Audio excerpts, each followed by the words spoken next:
Our theme for July is revealing wholeness. So we're talking about healing. And we started last week talking about how healing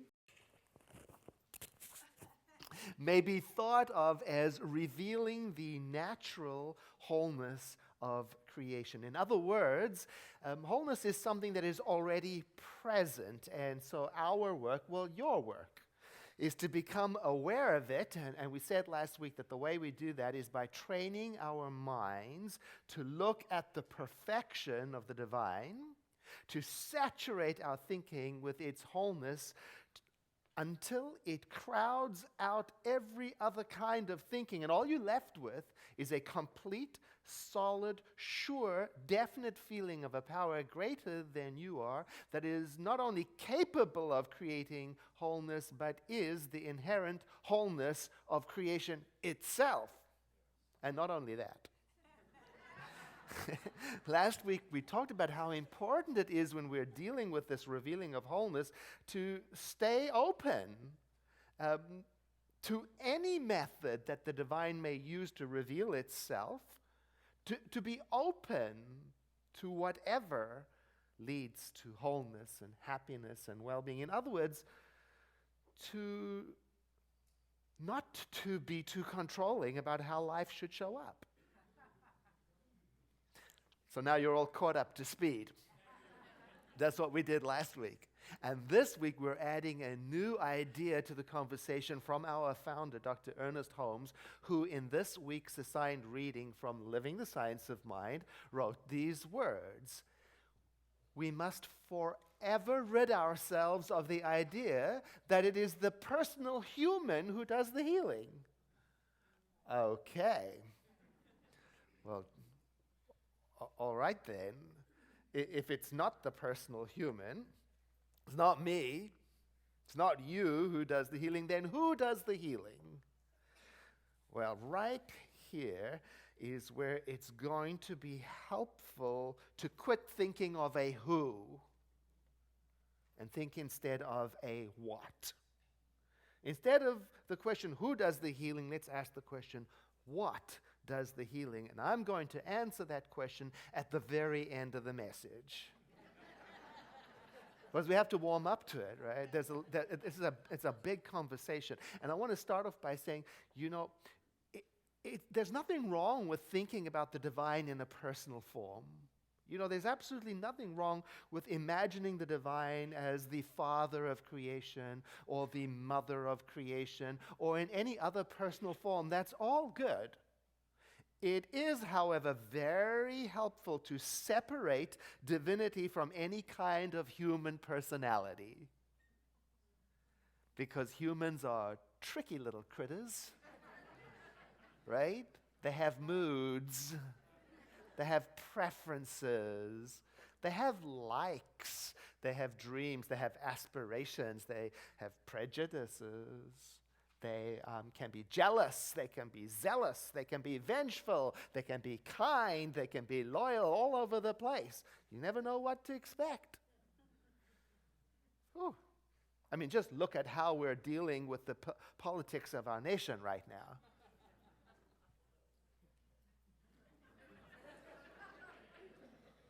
Can you imagine if it were up to us to run this universe? Whoa. Some people are going to be in trouble. If the creative genius of the universe had the same kind of personality disorders, issues that humans do, then it might be just as unpredictable as we are, Can you imagine? Uh-oh, she's in a mood today. Don't ask for a healing.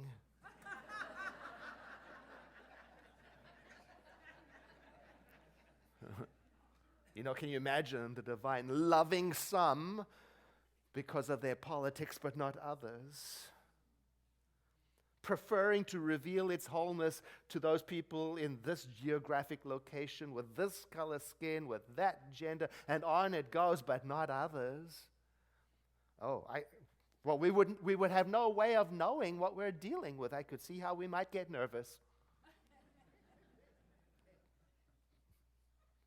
even pleading for help, trying to get attention, trying our best to get into the in group. Please. So it can be helpful in this conversation to think of divinity not so much as a personality, but as a power. But not just any old ordinary power, an ultimate power, unconditional power, the one and only power, the everywhere present power, an absolute whole power, one that is the same yesterday as it is today and will be tomorrow, the one that has no preference kind of power, a power whose nature is wholeness, completeness, perfection, permanence. Now, with that kind of power in mind, we might be able to say something like this. Healing isn't something that the divine does. Healing is something that the divine is. Or let's use the word wholeness. Wholeness is something that the divine is. That's its nature. Whole, perfect, and complete. And we've got to really get into that. That's the starting point. We really have to take that in. And when we do, maybe we can consider then, well, healing could take place when a little bit more of the wholeness of the divine is revealed in my life. And then it could be anything. It could be absolutely anything. It could be in the form of a change in attitude. It could be in the form of the discovery of a new medicine or procedure. It could be in the form of a change in conditions. It could be in the form of a near miraculous set of coincidences. It could be in the form of something whose time has come, ending. It could be in the form of a body making its transition, dying into a new beginning. It could be in the form of dropping a destructive habit. It could be in the form of dropping a destructive attitude. It could be in the form of something completely different, new and amazing we've never thought of before. It could be in the form of realizing something that you always knew, but either forgot or missed out on. It could be in the form of accepting things exactly as they are and exactly as they are not. But it is not something that divinity does for one person and withholds from another, because that wouldn't be nice. I mean, really, that wouldn't be worthy of divinity. You know what helps me understand this subject of wholeness is the concept of grace, because it's very similar. You know, grace is something special. I mean, its classical definition is that grace is the free and unearned love that the Creator has for its creation. Or that grace is the unconditional self-givingness of the Creator to its creation. And grace is what was and is and always will be present. So let's have a look at that. It's unearned. In other words, you and I didn't do anything to deserve it. Think of that next breath you're going to take. Go ahead, take it. You don't deserve it, but you get it. And the next one. Go ahead, be greedy, take it. And it's unconditional. In other words, I can't do anything to become unworthy of it, like it says in the scripture. God makes that sun to shine on the just and the unjust without preference. Everybody gets it. And it's always present. You know, we discover that in class. We teach classes here at the center about spirituality, and we all come from different places, school, work, doing our thing, and we come to the classroom, and we have to get on the same page. So we meditate. We take a moment, And we let stillness come. We invite it by being still ourselves, by letting the mental chatter slow down, letting the fidgeting of the body slow down. And then it's so amazing. There's this moment when it clicks in and you can feel it in the room. And all of a sudden we are aware of this deep stillness arrives, this silence arrives.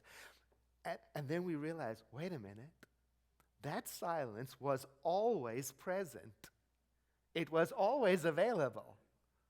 I was just too busy and too distracted, too harried to notice it. But it was always present. Wholeness is like that too. Whether I notice it or not, it continues to be the same as its nature always is. It's the natural state of this universe. And you can't earn that. It just is. And you can't beg for that. It just is. And you can't manipulate that. It just is. But you can get on board with that, with what is. You can start paying attention to what is. And when you and I do, you may realize, wait, just like the silence, it was always here. It was just that I wasn't aware of it. I was distracted by my struggle. I was distracted by my wants and my needs and my wishes and my plans. And I didn't notice that there was a grace-filled, ever-present, perfect silence and that it was carrying me. Maybe you've had that experience in your life of wanting something really bad. No? Wishing for it, even struggling toward it, maybe even praying for it, and maybe you've had that experience of the more you struggle towards it, the further it stays away, like it's a carrot on the end of a stick. And if you go for it long enough, I don't know, maybe you've stepped over that line where you start begging for it or bargaining. Does anybody remember the Swedish band, the Cardigans? A few people. Well, they had a hit. It was called Love Fool. And the singer's trying to get her lover back, and she sings in the lyrics, it says, love me, say that you love me. And then she says, and I cried, and I prayed, and I begged. And I loved that song. I used to sing along. And then I realized, wait a minute, that is not how it works. I'd say to myself, stop that. You've got to let go of that crying in order to access the stillness that is always present. You've got to drop the struggle in order to turn to the wholeness that is always and already present. Then you'll have a healing. You got to say to yourself, there is a grace-filled, ever-present, perfect wholeness. And it's carrying me. Even though I may walk through the valley of the shadow and death, I shall fear no evil, for thou art with me. Thou preparest a table before me in the presence of adversity. Thou anointest my head with oil, and my cup runneth over. Surely goodness and mercy shall follow me all the days of my life.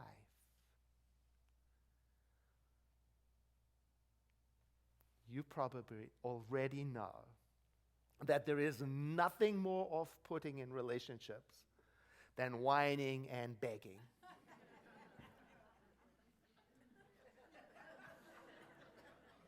It doesn't work on human beings. It pushes people away. It doesn't draw us closer together. It doesn't work on human beings. And yet, many people think that the same useless technique will work on the creative genius of the universe. And they cry, and they pray, and they beg. We got to let go of that and access the stillness that is always and already present. We've got to drop the struggle and turn to the wholeness that is already and always present, and then we'll experience possibility and progress, healing, wholeness, grace. And we'll learn to say to ourselves, there is a grace-filled, ever-present, perfect wholeness, and it's carrying me. Let me tell you a story. Once upon a time, I had a bird. It was a cockatiel. And I tried to tame it. I was so desperate for its affection. I tried everything, I'll admit it. I begged.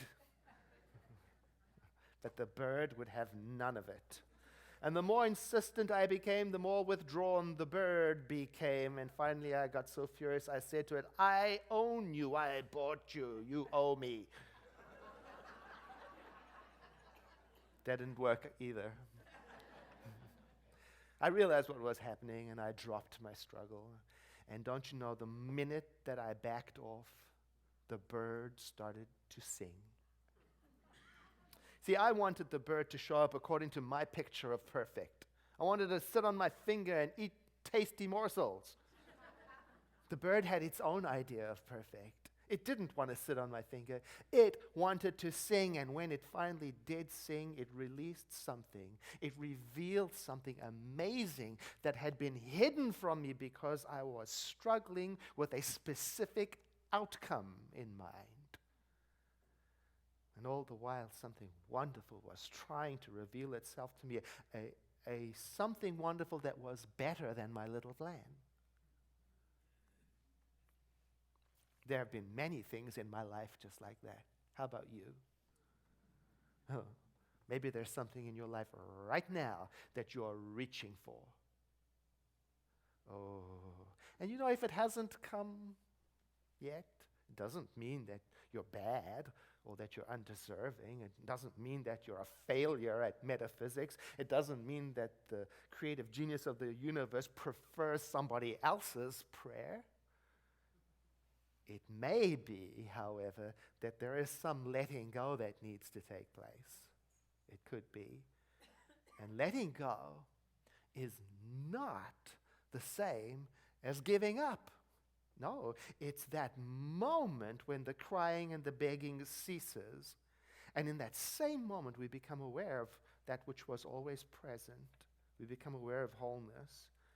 And we realize not only is it going to be okay, it is okay, no matter what's going on, just the way that it is, and just the way that it is not. So this healing, this wholeness, is an attitude of mind. It's an attitude in which you're passionate, but you're not desperate. You're participating, but you're not controlling. You're interested, but you're not obsessed. You know what you want, but you're still willing to trust that what you require for the next step of the journey comes to you in what is called perfect right timing. And between now and the answer to your prayer, there is a stillness, a wholeness, a grace. And you realize not only is it going to be okay, but it is okay. And you stop reaching. Do we have any cat owners in the audience? Well, you're going to understand this. 2 cats ago, the cat Fred lived with me. Now notice I didn't say my cat.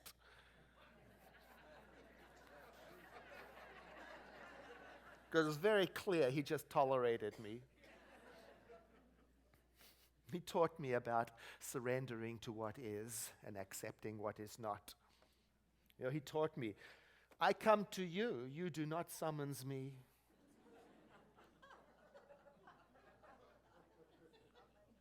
Oh my gosh, he had this remarkable ability to look completely disinterested, as if I didn't exist, and I wanted so badly to grab him and hold him and make him be a lap cat.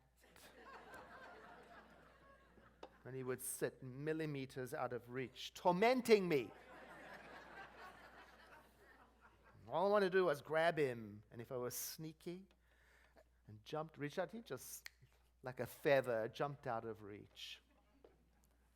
But when I sat down to meditate, and I became peaceful, when I was no longer reaching and grabbing out for him, jumped into my lap. There he was.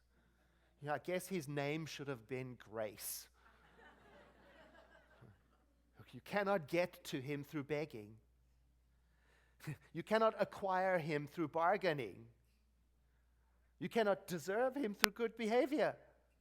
You must let him alone so that he can come to you uncorrupted by your plans.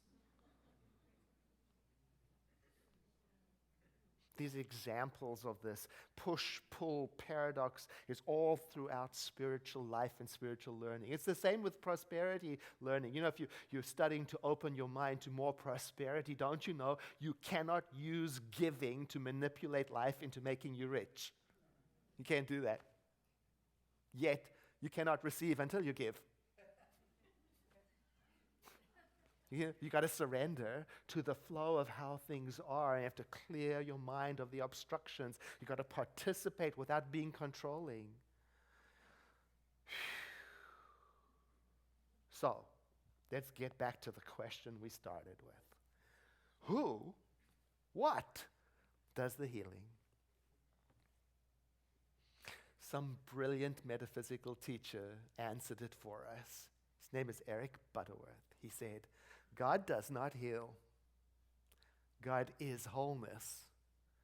Consciousness heals. There's our answer. Our healer is consciousness. So our work then is to develop in us the consciousness of wholeness, or grace, if you prefer. How do we do that? Well, Jesus of Nazareth said that we were to focus our entire effort and concentration, even our intellect, on the divine. That's how. And the way he said it was that we were to love God, which is wholeness, with all of our heart and all of our mind and all of our strength and all of our understanding. And that, he said, was the most important instruction to follow. Why? Well, it takes us back to where we started last week. Because by training our minds to look to the perfection of the divine, by saturating our thinking with its wholeness until everything else is crowded out, then what we are left with is a solid, sure, definite feeling of the presence of a power greater than we are, that is not only capable of creating wholeness, but is the inherent wholeness of being itself in you. How about that? So I invite you to breathe in with me and to exhale, letting your eyes close. As we turn our attention inward for prayer, recognizing that power that is everywhere present, that is unconflicted, to which there is no opposing power, recognizing it as the creative genius of the universe. I dwell upon its qualities, knowing that it is beyond everything I can think up. I still let words such as infinite, all-powerful, everywhere present, expand my thinking so that I can reach a point where I feel my oneness in it. I feel my kinship with this divinity. I sense that where I am and what I'm doing and the mind with which I'm thinking and the heart with which I'm loving are all functions of its self-expression. And so I realize that I'm in the right place. This is the moment for me to drop all thinking that hypnotizes me into believing that I am somehow separate from this universe. I let drop from my consciousness all struggle and all strain, all efforting. And as I perceive this soft stillness, and I recognize it was always here, I see too that there is an elegant rightness that I am part of. I feel the life energy waking up in me, causing me to think clearly, to choose wisely, and to take my place in the community of beings, doing the right thing at the right time, for myself, for others, And through this unity, I sense that what I am declaring and realizing for myself is true also for those I love dearly, and for everyone in this sanctuary, and for my city, and for my county, and for my nation, and for all nations, and for all beings everywhere. And I let my mind and heart expand in this awareness into a sense of felt joy, a celebration, as I rejoice in the awareness of knowing oneness a little more deeply today. And together we say, and so it is. I invite you to breathe in with me and to sigh.